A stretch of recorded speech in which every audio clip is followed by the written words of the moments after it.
What we're going to do is take a look at some of the different types of boats here, different types of boats that a family might take out on a kayaking trip. The first boat that we're going to look at here is probably one of the shortest boats here is a whitewater kayak.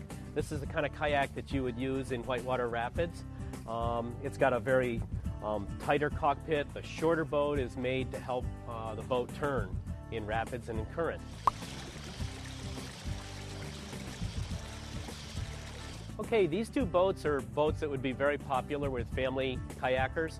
The first boat I want to talk about is what I would term a recreational kayak. They range generally in length from about 9.5 to 12 feet.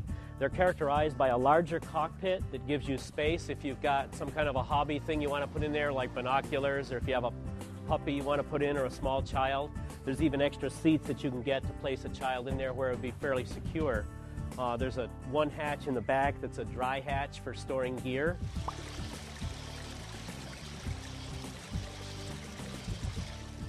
The second, what I would term sort of a family boat, is what I would term a touring kayak. They're about 14 and a half feet long, usually without a rudder. Sometimes we'll have hatches, but always characterized by a little bit tighter and smaller cockpit, which basically means a drier boat for you.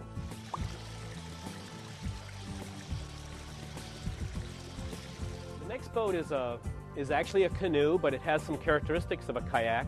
It is shorter, it's fairly wide and stable, and yet you sit on the floor the same as you would in a kayak. You sit right on the floor, and you also use a double paddle, like this, to paddle it with. This boat is especially popular with people that want to get into the backcountry. It's very lightweight. They range from about 23 pounds. You can see they're incredibly light. They range from about 16 to 23 pounds.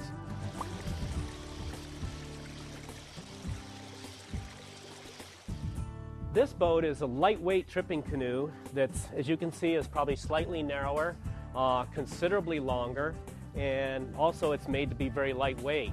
It has a very thin skin made out of lightweight Kevlar material. This boat weighs about 42 pounds, so even though it's larger, it's a lot lighter in weight than the other. And if you were going out for a 2-week trip, or if you had a more experienced family that was going out, taking a dog and a kid and 2 parents with their camping gear and so forth, say out on Lower Saranac Lake or something like that, this would be an ideal boat for that kind of tripping.